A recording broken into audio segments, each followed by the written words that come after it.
Isang mapagpalang araw mga Daisians! Ako nga pala si Binibining Kenneth Ildrian Molano at ako ang inyong guro sa Inang Wika.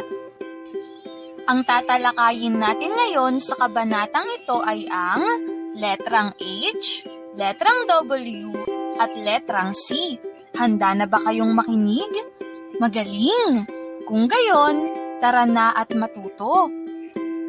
Tingnan ng mabuti ang letrang H. Ang letrang H ay isang katinig. Ano ngang muli ang titik H? Magaling!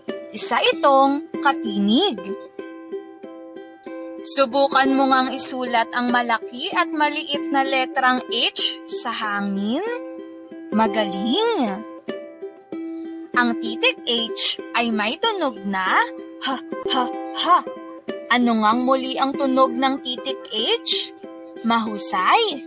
Ngayon naman, alamin natin ang mga salitang nagsisimula sa titik H. Ano ang iyong nakikita sa larawan? Mahusay! Isa itong hikaw. Hikaw. Ito ay nagsisimula sa letrang H. Sumunod na halimbawa. Ano naman ang iyong nakikita sa larawan?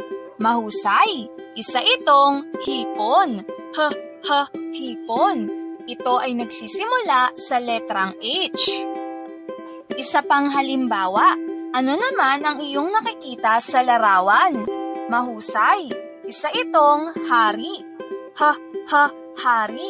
Ito ay nagsisimula sa letrang H.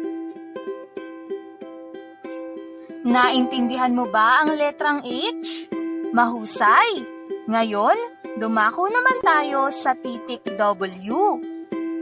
Tingnan ng mabuti ang letrang W. Ang letrang W ay isang katinig. Ano ngang muli ang titik W? Magaling! Isa itong katinig.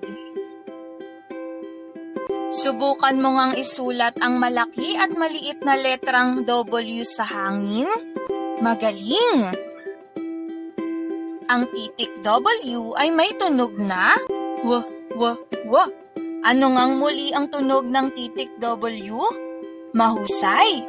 Ngayon naman, alamin natin ang mga salitang nagsisimula sa titik W. Ano ang iyong nakikita sa larawan? Magaling! Ito ay isang walis. Walis.